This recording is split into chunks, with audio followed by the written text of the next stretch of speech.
আপনারা দেখছেন IR TV news Bangla. একটি হারানো বিজ্ঞপ্তি। মোহাম্মদ সাইফুল ইসলাম নামে একটি ছেলে হারানো গিয়েছে। তার পিতার নাম জসিমউদ্দিন, গ্রাম বাউফর, ইউনিয়ন ২ নং সরসপুর, থানা মনোহরগঞ্জ, জেলা কুমিল্লা। ফেনী জামিয়া রশিদিয়া মাদ্রাসায় পড়ে। গতকাল মাদ্রাসায় রওনা দিয়েছে, এখনো মাদ্রাসায় পৌঁছেছে কিনা তার কোনো খোঁজ খবর পাওয়া যাচ্ছে না।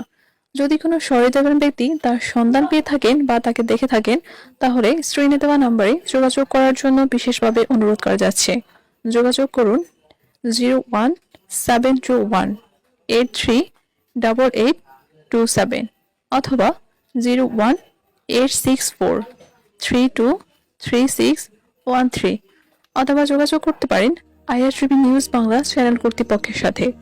ধন্যবাদ।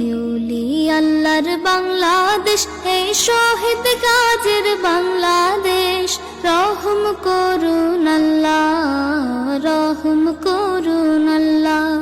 এই আল্লাহর বাংলাদেশ, এই